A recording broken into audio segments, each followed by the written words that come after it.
Hello and welcome to Finding Favorites. I'm your host, Leah Jones. And this is an episode that has been sitting in drafts since early October. I'm so sorry, Max. And I'm recording this on Friday, November 28th. It is Black Friday. I leave in a few hours for the trip of a lifetime. I'm headed to Finland in the hopes of seeing the Northern Lights. And I thought that I would ask Rob Abrazato, my editor, to come back on the scene and help me put this episode together while I'm traveling, because originally my plan was like, oh, it's 10 a.m. and I have to leave for the airport at 1:30. I definitely have time to edit a podcast and get that published before I leave for town. Now, have I packed yet? I have not. So I think the better idea is just to say hello to you fine listeners and then beg Rob to put this together for me. 2025 has been a very inconsistent year for the podcast, and I hope to bring it back to either a regular weekly or bi-weekly show in 2026. I love doing the podcast. I just got overwhelmed in 2025. I had emergency gallbladder surgery in March. I moved apartments in April. My medicine for my sarcoidosis wasn't really working again until late summer. So I had just had a very low energy year, unfortunately. But it's ending strong. Like I said, I'm going to Finland this afternoon. And the day that this is released is the day that I am back from Finland. So the next episode you'll hear, maybe I'll sit down with Ronnie and we'll record everything that we saw and did in Finland. But also, since it's December now, when you're listening to this, how about send me your end of year clips? What were the best things you experienced in 2025? New movies, new media, new books, new music, places you went, people you spent time with, Broadway shows, off-Broadway shows. I love your video clips, so please send me audio clips. You can send them to me on WhatsApp. If you have my WhatsApp information, you can send them to me on email. My email is findingfavoritspodcast@gmail.com. And yeah, I would love to hear what you loved about 2025. And in 2026, I will be looking for people to interview. I want to go big and go closer at the same time. So I want to interview people that I know well, but have never had on the podcast.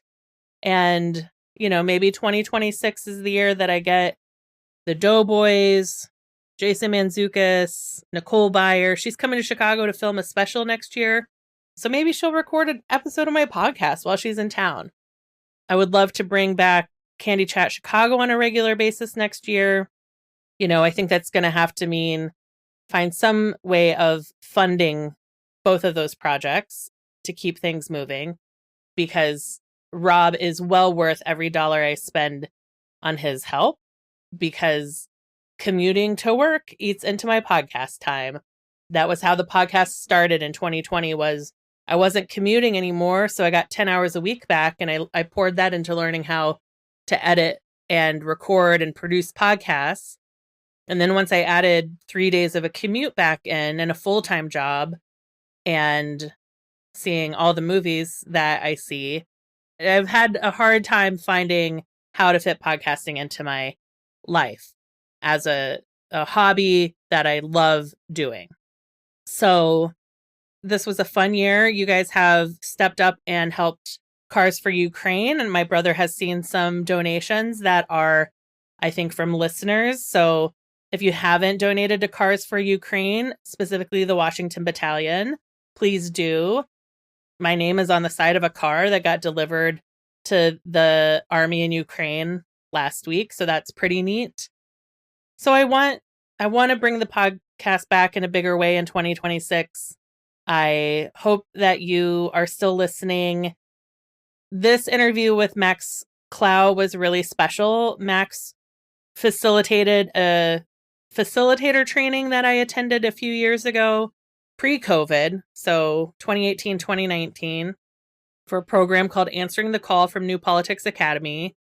And many times, like 3 or 4 times, I got to facilitate a 5-6 week session about people trying to decide how they wanted to be civically engaged after their time in the Army or the Peace Corps or AmeriCorps finished.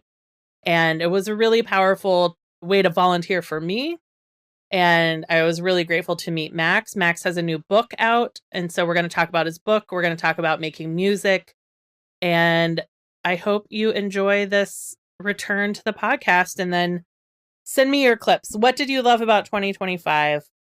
And also send me your suggestions on how to make this a financially neutral podcast, which is, there's hosting costs, there's editing costs.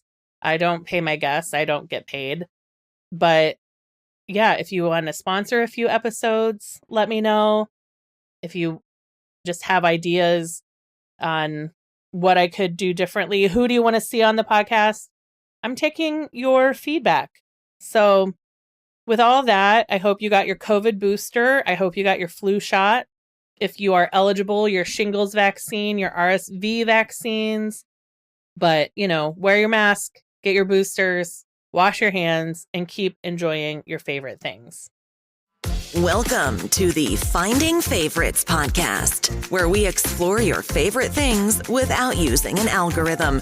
Here's your host, Leah Jones. Hello, and welcome to Finding Favorites. I'm your host, Leah Jones, and this is the podcast where we learn about people's favorite things and get recommendations without using an algorithm.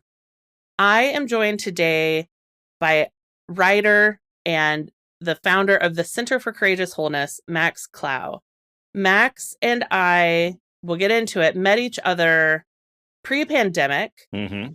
I volunteered for an organization that he helped lead called Answering the Call. So I have volunteered with him over the years. I've mentioned that organization on the podcast before. Mm-hmm. But we are here today to celebrate his new book, Developing Servant Leaders at Scale, How to Do It and Why It Matters. Max, how are you doing today? I am great. I'm very grateful. Thank you for having me here, Leah. It's great to see you again. It's so good to see you. So we met, Jonathan Eisenberg introduced us because he could not answer the call to volunteer for Answer the Call that year. The organization is the New Politics Leadership Academy. Yes. Actually been rebranded now as the New Politics Academy. Okay. And the program that we connected from was called Answering the Call. And you were a facilitator and still grateful for your lending your time and talent to that. Yeah, it was such a great opportunity. That program was saying to people who had been either served in the military or Peace Corps, AmeriCorps, long-term, who had been called to service in some way or form, to help them determine, was running for office, how were they going to be involved in their local community next? How would they answer the call? Yes. And so it was a 5 or 6 week facilitated project. And I met with people. Mine were all on Zoom, even pre-pandemic. Yeah. It's a big city. It was hard for people to get to someplace. Yeah. My memory is your first group was mostly military vets. And you're like, that is not my normal crew hanging out with a bunch of military vets. And then the second time you're like, I got this. That's my memory. Yeah. Yes. Yep. Yeah. The first one was all vets. Yep. And I was just like, can I do this? And I did. And it was a great experience. Yep. I'll tell you what's fun now, and then I will actually let you speak, is we had elected officials who would visit our classes who had been through the program or who had, or at least through New Politics Academy. Yeah. And James Tallarico, who is now running for Senate in Texas. He's a big deal right now. Yep. Was one of my speakers. At the end of his class, at the end of our session, he gave us all his cell phone number, said, save it in your phone. When you run for office, I'll make the first donation. So I have texted him over the years. Like when I see him pop up in the news, I'm like, hi, from Chicago. Wow. And when he just launched this campaign, like I got a phone call like from him and to say, what do I got to do to get your support? Really? And I was like, you've had my support. Yeah. It's been, I feel like, my close personal friend. Yeah. Oh, that's a great Tallarico. story. That's a great story. And he's just a remarkable soul. And it's amazing to see what he's doing. So that's awesome. Yeah. So let's talk about the book, Developing Servant Leaders at Scale. It launched in the last couple months. So what's the on one foot? Yeah. Why would somebody read this book? Yeah, well, it's the story of my life's work, which has been about working at organizations that are always focused on servant leaders. So I spent 10 years at City Year, the AmeriCorps program, and then 7 years at New Politics, as you just said, trying to bring servant leaders into politics. And my focus was always, can we create an experience of inner development that is powerful, but also scalable? And it took years and years to figure out how to do that and to get past all the resistance and to figure out a way to create a space that's powerful. And I felt like it's time to just help people understand like what it took to get to this, why it's powerful, and why it matters right now. Mm-hmm. And how has the reception been? It's really exciting. I mean, I got invited to the Kansas Leadership Center, which is an organization I've been hearing about for years, and they invited me to do a keynote. I'm actually, in 2 days, I'm flying to Stockholm for the Inner Development Goals Summit, which is this global movement that is thinking about bringing inner development to organizations trying to respond to crises. And I'm speaking from the main stage in front of 8,000 people. Wow. Bringing inner development to American politics. And I'm going to say that's good momentum for a book that came out 6 weeks ago, or less than 6 weeks ago. So it's exciting. Yeah.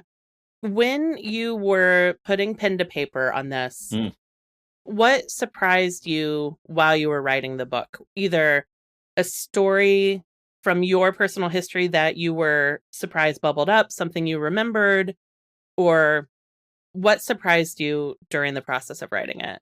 Well, the process of getting the book out into the world was crazy and has a lot of powerful lessons. So I kind of had this moment, I think it was probably 5 years ago, where I was like, I should write this book. There's valuable lessons here. I should write this book. So I started writing the book, and, the first thing was to submit it to the publisher of my first book, who turned it down. So this wasn't going to be super easy. Yeah. And then I talked to an agent, and it was during the pandemic, and the agent said, "Oh, you have to like tweak this so it's a response to the Great Resignation, which happened during the pandemic," which was not honest. Like, the book was not in any way like inspired by the Great Resignation, or So I did that. It was one of the first time where I'm like, I'm gonna try and tweak this to make it acceptable to the market. And then I worked with his agent, who sent it out to 30 publishers. They all said no, every single one of them. And he was like, "I've done all I can. I can't do anything for you." So then I was like, I tweaked it again to call it the Transformational Organization. I was like, let me see if I can make it for the business world. I actually got a book deal, but then I couldn't finish it. I couldn't write the last chapter because the truth was my whole experience was at nonprofits focused on servant leaders. Right. So I finally I'm going to write truly like absolute authenticity. This is what I know how to do. And it's developing servant leaders at scale. And then I got another book deal, and finally this thing is out in the world. And so it was such a lesson in, like, first of all, being patient, because the universe has its own time for things. Right. And then I just have to be totally honest. I just have to be authentic and not pretend to, be anything I'm not. So it was quite a journey. Yeah. So when you're thinking about, part of the publishing process is identifying the audience. Yeah. So who are the hands that you want to read this book, to hold this book while they read it? The primary audience for me is senior leaders who are in a position to be thinking about, how do we create an organization-wide leadership development capacity? Because it's really written for those folks who can do that. And also, I know there's philanthropists out there who are trying to grow movements. Yeah. And this would be, if you have in a position to try and create a scalable development experience. But I know a lot of people who care a lot about leadership development and personal growth, and they've really appreciated it. So that's another audience for this stuff. Yeah. And I just think there are a lot of people who are really, really concerned about American democracy, and helpful to see that there's a very thoughtful approach to responding. Yeah, I am coming to you live from war-torn Chicago, occupied Chicago. Yeah. Occupied Chicago. Yeah. It is, if I didn't use social media or read the news, I have a car, I could live in my little bubble and I could actually not know what's happening here. Right. And it is very scary. Yeah, it is. And I went to one of my favorite restaurants last night and talked about how he's building out a second restaurant, but hasn't had anyone to work construction in 6 weeks. So like construction has stopped. Yep. People are losing childcare. Yeah. Yeah. Friends are disappearing. Neighborhood friends. Yeah. You know, it's a nightmare. It's a real nightmare. Yeah. Dystopian. Yeah. Yeah. But I think we have, you know, when I think about the groups that are forming in this in Chicago to help support the community, I can think of like, okay, long term, once we're out of this crisis, that this book is a way for the leaders of some of these community groups to, I think they're probably going to find a way to like make it more than a crisis. Like, how do you help a group last beyond the initial crisis? Yeah. And I think doing some of the inner leadership work, doing some of this, you know, I always found answering the call, I was like, it's really weird that we're doing soul level work. We're coming together for 5 weeks to do this work at like a heart and soul level. Yeah. And it's about serving your community and serving your country. And it's not draped in flags or bullshit. Like I loved, it was such an important experience for me. Great to hear. And it kept my cynicism at bay. Yes. And, you know, my intention with it was, let's focus on the stuff that's important but not urgent. And there's so much to, you know, the daily headlines and things to be, you know, what's the tactical next move and how do we respond to this and what do we say about this tweet? And we just get lost. We get detached from the deeper work. Yeah. And as you know, a key piece for me is working with our light and shadow. Yeah. And recognizing we're all whole. And when I see the world, I see all of this unconfronted shadow, like the darkest parts of who we are empowered, and they're tearing apart our communities and destroying our democracy. And, you know, the statistic I love to share from our evaluations is part of what we do at Answering the Call is we have people craft a mission statement and a shadow mission. And we do pre and post evaluation. And we ask, you know, I'm clear about my mission. That number is like 77% pre and goes up to 96% post. So like you know, a 12%. When we ask, I'm clear about my shadow mission, it goes from 33% to 96%. There's like a 63% jump in people who are like, I didn't even know I had this part of myself to work on. Yeah. And I just feel like if we're going to get past the symptoms and get to the deeper like causes of what's going on, this spiritual disconnection from our whole self is at the root of everything. It is so powerful because the shadow mission, facilitating that with people and thinking about what happens when you don't bring your light to the world. Yeah. You know, what is the opposite of your mission? And what could you do through negligence, through inaction? Exactly. Ease, comfort. And I think that is the people that live in Chicago and don't know what's happening. Yeah. Right. That is the ease and comfort and privilege of not having to know. Yep. And, you know, part of the power of the shadow mission is when you write it down and see how bleak it is. Ugh. Yeah. It's just like, and to realize we all show up that way sometimes. Right. And I just feel like I can't believe how few people understand it and thought about it. Yeah. And to me, I'm just like, this is the underlying issue that is generating so much. And there's a real opportunity to get a global conversation about this. I'm so excited for you. I'm excited for the opportunities you have. Thank you. Because, you know, what I got to learn from you with a group of 12 people in a blizzard in Boston. Yeah. Yeah. And you've already impacted so many people through City Year and the New Politics Academy that I'm excited for the people outside of those circles to get to access this learning from you. Yeah. And it's one of the reasons why I wrote the book, where I'm just like, it's just time to get this work out there to as wide an audience as we can. Yeah. And how can people either get a copy of the book to see if this makes sense for their org or bring you in to do public speaking or, you know? Yeah, sure. Sure. How are people getting in touch and reading and working with you? So my website is www.centerforcourageouswholeness.org. And, you know, you can buy the book on Amazon or bookshop.org. you can easily find the book online. I also did an audio version, which was a really fun project. So if you prefer to listen to it, that's available for you too. And you can reach me on my website for speaking and consulting. And I'm very, the book is about how do you build an organizational capacity to hold people in this work. And I'm really excited to talk to any organization that's like that. That feels like a journey we want to take. Great. And the Center for Courageous Wholeness is your consulting and coaching practice. Correct. Yes. Which you launched 2 years ago? Well, I was doing my own consulting, and I've been in my process of like, really, what do I want to bring to the world? And I had a mentor. His name is Angel Acosta, who's a really brilliant guy, who was like, Max, you're doing servant leadership, you're doing shadow work, you're doing scale. These are all very different things. Like, what is the essence of what you are trying to bring to the world? And he really pushed me to think, and I realized everything I do is around courageous wholeness. So that's, so I started a center, and that's going to be the platform to bring this work out into the world. Amazing. And do you have any public events coming up that people could join? Yes, I have. So on a pretty much a monthly basis, I do a free Leading with Wholeness workshop, which is about doing your mission and your shadow. Outstanding. And I can, give you the link, and if you're able to post it in the show notes or something Absolutely, like that. Will That do. is, I, do that to give people a chance to get a taste of this for anybody who wants to understand a little more.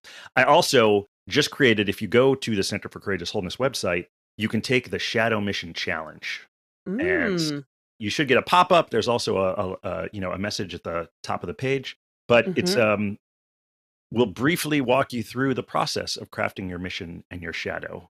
And I'm just intrigued by, can we get 1 million people to do their shadow missions? Yeah. So if you just want a quick dose of this, take the Shadow Mission Challenge on my website. Great. I will link to that. Great. And to your monthly workshop in the show notes. Great. Thank you.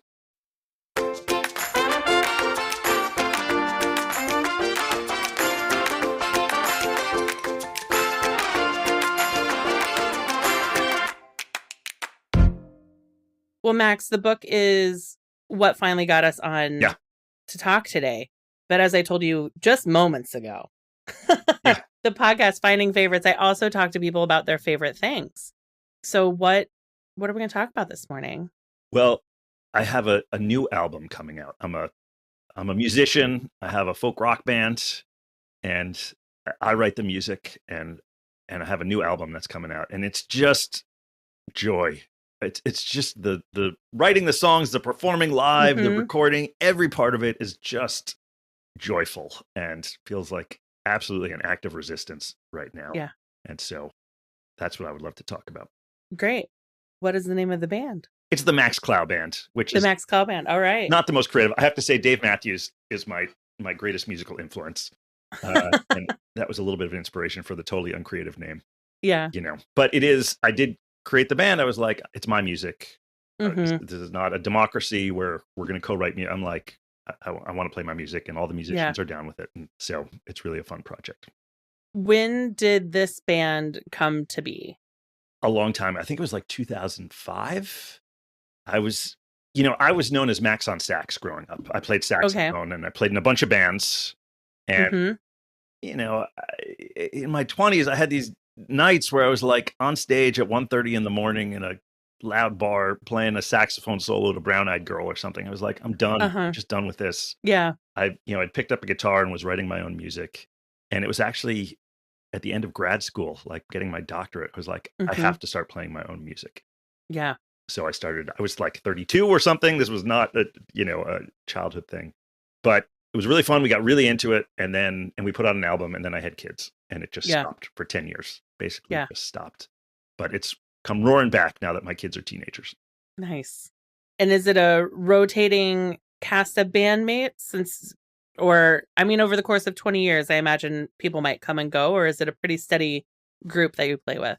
The violin player has been there absolutely from the beginning. Yeah. And I feel like the drummer has probably for most of that, for 15 years of that. But then it's a bunch of other dads in my town who, the new incarnation. But that group's been playing together now for probably 7 or 8 years, and really feels like, it's just so fun. And we're all dads. None of us want to do it full time. Right. It's regularly like, can we rehearse? And they're like, my kid has soccer practice. I'm coaching this. It's that kind of.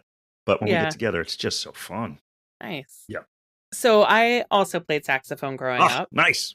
Yeah. Alto, tenor, and bari. All right. Yeah. I was in every band that was available to me in high school. Mm-hmm. I was also the drum major. I also played oboe. Like my band geeks unite. Band geeks. Yes. My original career path was I wanted to become like the first woman symphony conductor of whatever symphony hadn't had a woman conductor yet. Okay. Love it. Which is so many of them. Mm-hmm. But ultimately, music as a like it just wasn't my path. It's pretty intense. Yeah. You really have to feel called to do that full time. Yeah.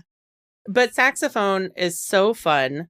So fun. When you switched from saxophone to guitar and to writing, had you taken any music theory classes?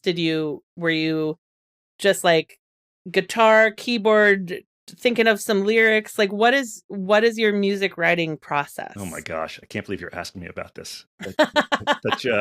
Such shame about it. I mean, I played saxophone for a long time. I took a lot of lessons.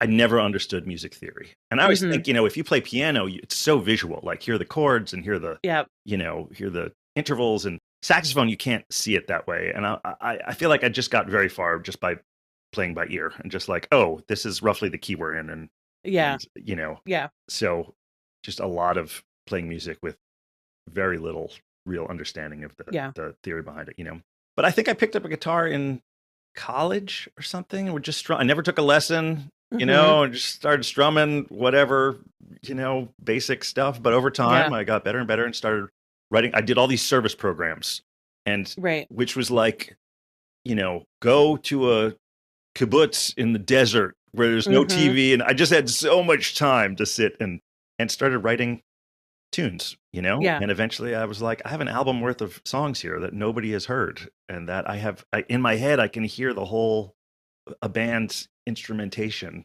So we got to start doing that. I love it. Yeah. So you're doing the music and the lyrics. Yeah. I mean, I come up with the bones, and then it's really fun to sit down with the band and we figure out the parts, and, so there's a lot of collaboration to it. Nice. Yeah. And do you play out, or is? Yeah, absolutely. Yeah. We are, I think, Leah, we might be the hottest folk rock band in Natick, Massachusetts at this point. Amazing. I think in our little sleepy suburb. It's nice. We now get, I used to have to like lobby to get to play at Natick Nights, or they have a concert on the Common series in the summertime. And now we're like, they just reach out and say, hey, which slot do you want? Which is fun. We played the library fundraiser, which I didn't realize some part of my soul really wanted to play rock and roll in a library. It felt very transgressive. Like in the lobby, like inside inside the library. They turned the whole library into a mini golf thing. It was this very fun fundraiser thing. But anyway, we got to play, live music in the library at night, and that was kind of a fun gig. That's so fun. Yeah, my brother-in-law's a bass player, and he joined a local cover band downstate, and gets to play out a couple times a month and has rehearsal every week, and it seems like an absolute blast for him. Yeah. I mean, and especially these days, there's all these quotes. Jonathan Larson in Rent has this quote of the opposite of war isn't peace, it's creation. And Bill Stutz, for anybody who saw that documentary Stutz about Jonah Hill's. Oh, his therapist, his psychoanalyst. And his thing is the opposite of evil is creativity. Yeah. And I've been so conscious of if I'm singing songs with the band, or if I'm thinking about, I'm not giving energy to this darkness, and I'm like, my life energy is focused on bringing art and creativity and beauty in the world. And I just spiritually, it is so powerful to be creating art right now. Like, and nobody knows us. We play in these little gigs. We like, it's not about getting famous and known. It's just the act of doing that stuff. Yeah. Just feels so important right now. I think there's a lot of power in that art and creativity doesn't have to be a side hustle, doesn't have to be like that fame doesn't have to be the goal. No, right. Like, it doesn't matter if a million people don't.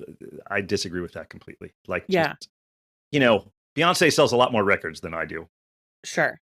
But the act of writing music, however many people hear you, is like a spiritual act. And anybody who tries to do that is like showing up in the world in a particular way. And all of us can do it. And anybody who hears it is, touched by this act of creativity, and which is not being cynical or afraid or all these things or hateful that are so easy to fall into, because there's so much of that darkness right now. So I had an author that was on that I have a lot of authors on the podcast, and we had the same conversation that right now, whether it's cross stitch or painting or music, writing, how important it is to keep creating right now. Yes. And I keep thinking we're in some kind of mini dark age. Yeah. And so the question becomes, how do we just create a little mini renaissance in our world? That's important work right now. I agree. I think it is. I think it's, I don't know how some days I'm like, I don't know how we pull the plane out of it. Yeah. And then, and then you have like a nice dinner with friends and you realize, okay, it's the pull of community, and that isolation is how we stay in it. Right.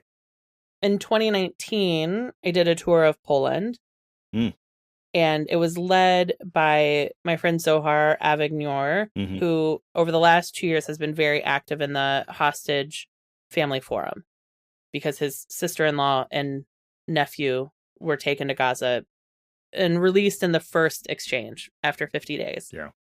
But he was a teacher and an activist, and he has stayed involved the whole time. Yeah. He didn't say like, well, I got mine, I'm out. Yeah. But his trip to Poland, every place we stopped, he told us the stories of resistance, and we marched to the trains, and it was every place we stopped in Poland, there was a story of resistance. Yeah. Against the war, against the Holocaust, towards community. And that was so powerful, was that it wasn't all the shadows. It was, how did people find ways to resist even in the worst, the darkest times, the darkest days? Yeah. And I think a lot about, I think Robin Sharma said, what you focus on grows. And the responsibility we all have to be intentional about where we're putting our energy. And, and I hear you, like, there's always a struggle of, just closing our ears and eyes and just like absolutely refusing to take in any of the reality. Yeah. And we can't do that, but we do get to choose how we're going to direct our energies in the midst of all this. And that stuff matters. Yeah. So how is the album coming together? Do you record at home? Did you find a studio? So, it's funny because there was a time, it was maybe 2 years ago, where I just felt so stuck. I was like, I have this book and it's not going anywhere. I have all these new songs and I can't make an album and nothing's happening. Yeah. And we played a gig, and this wonderful guy, his name is Joe Idzel. He's got his own recording studio called All Things Audio. He's like, you guys, your music is great. I want to record your album for free. And it's just been incredible. So he's got a little studio in his basement in Natick. Yeah. And it's been months and months. None of this is like urgent or fab, but we laid down a bunch of tracks and we've just been slowly refining it. And, I have to say that the title track of the album is called Boston, New York Drive. And here's what I always say with this is there's so many good driving songs in rock and roll, but they're always driving far away from New England. They're always like leaving Las Vegas, or they're going to New Orleans, or driving to Memphis, or, going through Winslow, Arizona. I grew up in Hartford. I went to school in DC. I've lived in Boston for 25 years. My entire life is driving the Northeast Corridor. Yeah. The only lyric I know of that really speaks to that is one line in a James Taylor tune that is about taking a bus from Stockbridge to Boston. And I'm like, we need a good song about driving on the Mass Pike and Route 84. And so I have tried to rectify this grave injustice in the world by writing a song about the trip I've made 10,000 times in my life. So there's that. That's great. And yeah, and it's going to fill a gap. Exactly. Because also, I got to say, you Boston people, there are cities that people like living there. People from Boston are obsessed with Boston. It's home. It's home. Yeah. Yeah. And I mean, I'm really a lifelong New Englander. I grew up in Hartford and just feel so connected to this part of the world. And was like, how come there's just no songs on the radio about driving the drives that we do here all the time. And it's been fun to play live because I'm like, hey, who's done this? And like everybody drives the Mass Pike west, and then knows to get on 84 to get to New York. Like if you live here, this is deep in your soul. Yeah. So it's fun. That's awesome. And how many tracks are on the album? I think it's going to be 7. Nice. It's going to be 7. Yes. And it's a pretty eclectic mix. There's one that's, I went to this very mystical wedding in Israel and I wrote this very Middle Eastern tinged song. And each song really has its own kind of different vibe, which is exciting.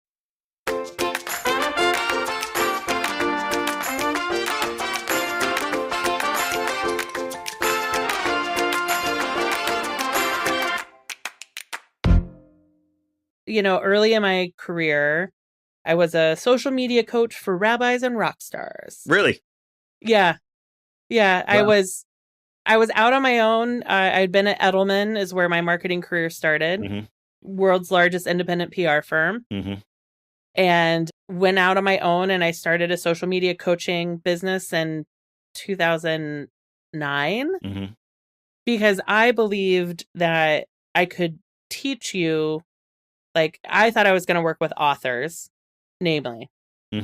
I believed I could teach people how to use the tools and then they could handle their own social media. So I missed the curve on like, no, what you do if you want to make money in it is you do it for people. Yes. You do an agency. Yeah. But I was teaching people, I had a workbook and I taught people like how to use the concepts of how to be in a community online, whether it was Twitter or, like Twitter was 2 years old at the time, Facebook groups, Yahoo groups, right? Like really like what are all the tools available to us in 2009? Yeah. It was called Native Arts and Media. And it was for originally, I thought authors and artists and musicians. Yeah. And what I found was the musicians understand you pay for services. Because they're renting studio time, they're doing merch. Musicians understood, this is worth a $200 investment. The band sits down, we all learn how to do social media. Yep. And the tools I taught bands, like one band got signed by a major label, I Fight Dragons, and they built this huge online fandom. And people found their audiences and there was this very fun, nerdy, like music scene that I helped build because I helped them find their fans and we do a showcase. And it was a really like heady time. Like it was the best of Chicago Twitter and like kind of nerdy bands. And we just had a blast. Love it. Love it. And then I think, because I was involved in my synagogue and I had some online rabbi friends. And so I offered like a 6-week webinar on using social media in the Jewish community. And Phyllis Summers, who's a rabbi here, and Rebecca Shore, the two of them, I don't know, between the two of them, 30 people were in that first class. Wow. And so there are a lot of rabbis and cantors around this country that I taught how to use Twitter, like how I taught them like the rules of the road, like how can this be a part of your rabbinate. So it really, so I would speak at like Jewish conferences. Wow. And I would teach at Jewish conferences. And then I would also work with Martin Atkins, who was the drummer for Pigface. Okay. And he had a book called Tour Smart at the time to like teach bands the business of touring. And it included, and so he would do these like weekend retreats and bands would come in from all over the country and they'd go to his house and they would learn how to screen print their own merch, how to call a venue, like how to be nice on the phone, how to do your taxes. Like It was this boot camp for people that wanted to tour. Yeah. And would you do your thing there? Were you part of it? I would do my thing there. Oh, I love it. It was so fun. It was such a different time on the internet. Yeah. It's fascinating because I think on the surface, we tend to think like clergy and rock stars are very far apart. They are not. But they're not.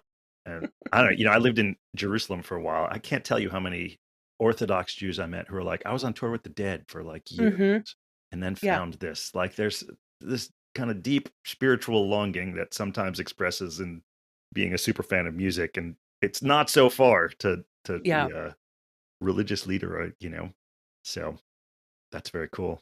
Yeah, it was a really fun chapter of my career. Mm-hmm. And then I sort of realized, the business model was not actually teaching people to be self-sufficient. Yeah, I get it. Like that wasn't that. I think I did my taxes after that first year, and I had, like my taxable income was like $30,000, and I had a mortgage. Yeah. Yeah. And at that point I had a lot of credit card debt because I always paid my mortgage. Yep. And then everything else went on credit cards. I get it. Yep. But yeah, it was a great time. And I still, like, my Facebook I have all these rabbis from all over the country and Jews from all over the world. That I've taught how to use these tools at a basic level years ago. Amazing. Yeah. Has it completely changed? I mean, if you were to look at any of that, the content you were sharing, is any of it still relevant, or is it all? I think the content about like authenticity, disclosure, I think the stuff about bringing yourself to your online community, I think that holds. Yeah. The tools change every year, right? The algorithm changes, the ways you can spend money to get your information out there. So I guess the strategy maybe is the same and the tasks would be different almost. That makes sense. Yeah. Right? Yeah. Because I'm certainly getting a lesson and trying to get a book out and how much is about LinkedIn and how to it's the game. It's the game. Yeah. And TikTok, and I'm too scared to go to TikTok. I feel like it would take over my life. And yeah. No, it's I only have it on my iPad. I've said this on the podcast before. Mm-hmm. I cannot be trusted to have it on my phone. I cannot give myself access to TikTok at all hours. Yeah, I mean it's designed to hijack your attention.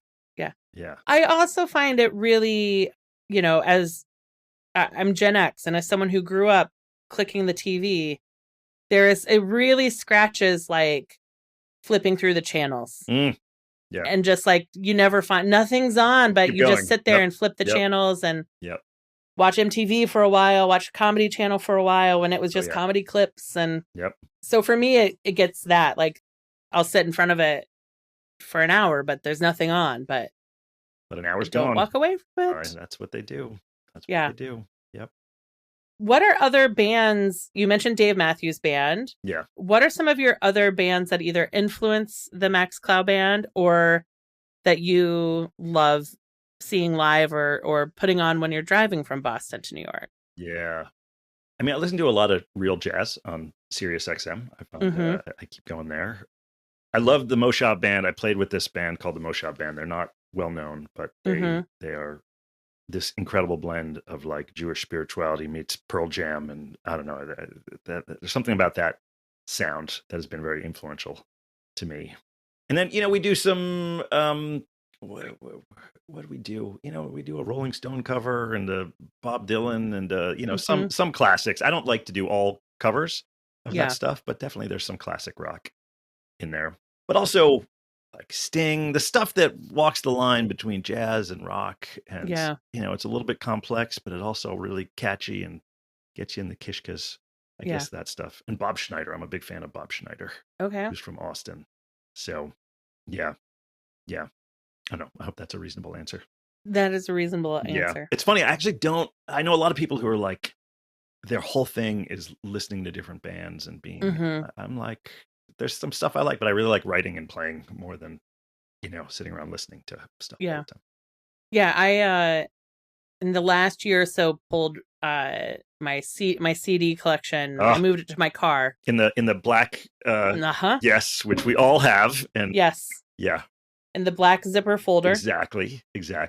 Because my car is my only CD player now. Yep. Yep. But I can get I will be happy for 2 weeks listening to the same CD. Yeah. Put it on repeat. I have this it's this independent radio station outside of New York. They play good stuff. Well, there's a musician that I know. He opened for They Might Be Giants on my college campus in 1998. Wow. Okay. Nice. And I had his album that he had released in 1998. Okay. And I listened to it for years. Oh, CDs are all those little bands that you got in the little clubs. Yes. And And then one day I was listening to it and I was like, I wonder what this guy's doing. And I found him on Twitter and we became Twitter mutuals. And then I started the podcast and I was like, well, I want to talk to this musician that I saw open for They Might Be Giants in 1998. Which is part of the fun thing about having a podcast is you can just why not say, hey. Yeah. And then in his role at that, he DJs at this radio station once a week. Okay. It's a radio station that doesn't have a format. So everybody that comes in gets to do different music. That's where radio should be. Right. And I will put all the proper links in the show notes. Yeah, I would love to know. Yeah. And every year for a fundraiser, he puts together an album of bands doing covers of songs from the 70s. So it's a wide variety of modern bands covering songs from the 70s. Okay. So he sent me a care package after he was on the podcast with his daughter's CDs, his new CDs, and 2 of these mixtapes of modern covers of 70s songs. So fun. Yeah. Benny and the Jets as a ballad, Bad to the Bone. Yeah. And it was just for months. That is all I listened to in my car. Love it. It's so fun. It is fun. I have a 14-year-old daughter, and we had the funniest moment where she found we had an old CD player in the basement. She's like, oh my God, Dad, this is awesome. And I went and grabbed those big black, CD cases. And she was like, oh, this is incredible. I'm like, you can literally just say, hey, Siri, play any song in the world. But she thought it was so cool, this ancient technology. So it's so old, it's back again. Yeah, the young people that I work with were like, hey, do you have one of those little cameras that my daughter has a little digital camera. The quality is crap and she thinks it's amazing. She's like, because they're really cool right now. And totally. I was like, okay, yeah, I have 3. Of course I do. Yes. Yeah. Funny. Well, Max, this was wonderful. So fun. Your book, Developing Servant Leaders at Scale, How to Do It and Why It Matters, is available now. People in audiobook and written. Mm-hmm. People should get a hold of that. People should come and do your workshop. Yep. Where else can people find you online?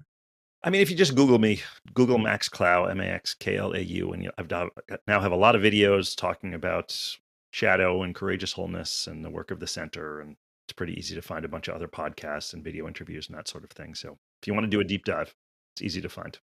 Great. Well, thank you for spending a Friday morning with me. I appreciate it. Thank you. Really fun to reconnect. Thanks for having me. Thank you for listening to Finding Favorites with Leah Jones. Please make sure to subscribe and drop us a 5-star review on iTunes. Now, go out and enjoy your favorite things.